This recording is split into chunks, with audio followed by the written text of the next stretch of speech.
let me turn tables for a sec. We just talked about, how I feel about my data privacy and how I engage with companies when I have to give out personally identifiable information, personal information, right? Why do you think the data laws here in Australia are so lax in comparison to, well, obviously the gold standard is Europe, but then there's the US as well. I mean, even the US has better data privacy than we do. It's an interesting conundrum, okay? The Australian government has been working on building data privacy and Privacy Act structures for many years, okay? Governments often don't work fast enough, okay? When it came to GDPR, which is what you're talking about in the EU itself, it was something that took 10 years to develop, okay? And it took 10 years for them to develop, and they gave everybody 2 years to get it into practice, okay? In Australia, what we did was we built what they call the privacy principles, okay? Which is about a set of principles that organizations should adopt, approach, and adhere to, in essence, when it comes to managing personal information itself. Sure. The problem was there was never really put any stick or any bite behind the impact if something went wrong. They sort of turned around and said, well, please report, okay? Please notify us of a breach.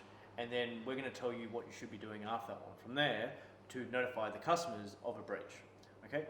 It's not actually giving any accountability to the businesses, the corporations, even the government institutions on how they're managing that data effectively. So, does it need to be improved? I think yes, okay? Is the marketplace, the businesses prepared for that one? I actually think GDPR and what's happened in the US as Privacy Shield is a preface to it, because one of the things is if you're dealing with an EU company, then you have to adhere to GDPR standards. Okay? If you're dealing with a US organization, then same thing applies. But so therefore, we're sort of leaning on their prefaces as the basis of it. Is there enough bite for stuff that's held here in Australia at this point in time? The answer is no. No. So it goes a little further than that even, right? If you're selling to an EU customer, you have to adhere to them. You have to adhere to the GDPR principles, That's right? Correct. I'm not sure what the US situation is quite so much, but the thing is, are we as a country big enough to be able to implement that then?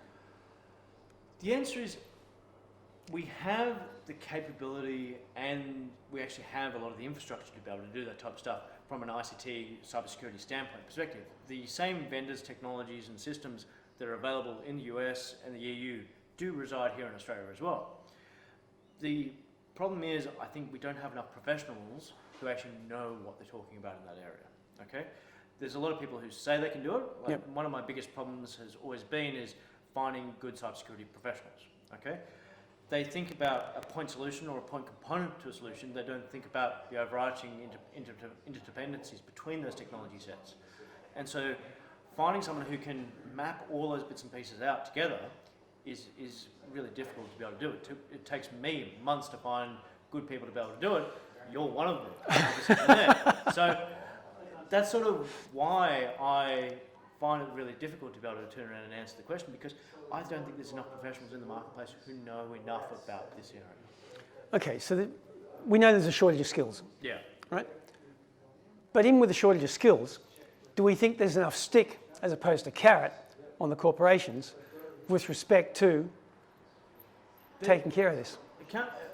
There has to be more accountability across both at the business level perspective, but also at the directors levels. Okay, directors are. We've seen things with regards to Privacy Act saying directors will be personally fined. Okay, has there actually been a fine pushed out yet? No. No. Okay, have companies been fined around that one? Yes, if they haven't notified. But if they have notified, there hasn't really been any repercussion outside of you must follow this process. Okay, so therefore, people need to take the data that they're providing to organisations more seriously, okay, and the organisations need to be kept accountable for how they share and use that information. So in summary, we have these guidelines, these regulations that say senior leadership are accountable, but the authorities that are supposed to implement it are essentially toothless. So corporations whose objective, let's face it, is to make money for shareholders, Sure. they're going to work to the letter of the law. And they're going to continue to make the money while there's no accountability or stick behind it. It's really upsetting. Like, I've been looking at this one for a number of years now, and I've been sitting there going, I want to deal with I've actually made a personal choice, and it's made it a personal choice for me to deal with companies I know have good practices, okay? And I've turned around and gone, I know what practices they have, or I know people in those organisations that have practices that I know that I can trust, okay? And I know that sounds really horrible to make it a personal association to knowing people within the organisation to know whether I want to do business with them or not. That itself means I have to interface with them a lot more to be able to really justify their existence in that instance in my world. All right? Do I just sign up to anybody anymore? No. It basically means every single time I have to go through my own personal risk assessment to see whether I actually want to deal with that company or not. So there's a really good segue there and change of tack, if you will.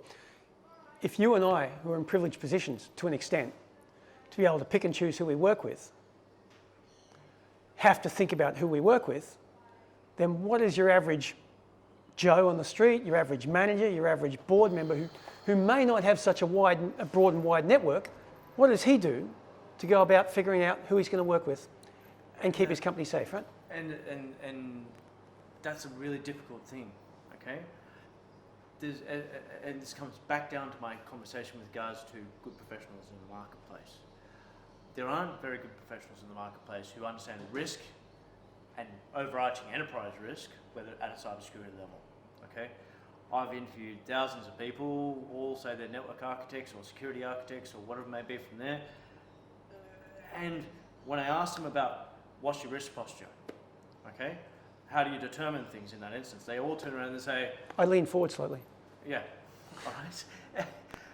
And that's the part that's actually really missing in our industry itself, is the fact that if you need to know about your personal risk, okay, you should be able to turn around and go, I know, I can work it out, okay? Yep. If you're applying that one to a business and the business perspective, you should be able to do the same approach. The business is an entity in its own right, so you should be able to look at the same risk posture. What am I willing to accept, and what am I not willing to accept? Yep. Okay, and I don't think there's enough professionals actually turning around and saying what they're able to quantifiably willing to accept. They're happy to tell you what they're not willing to accept, Yep. but they can't actually tell you what they're willing to accept.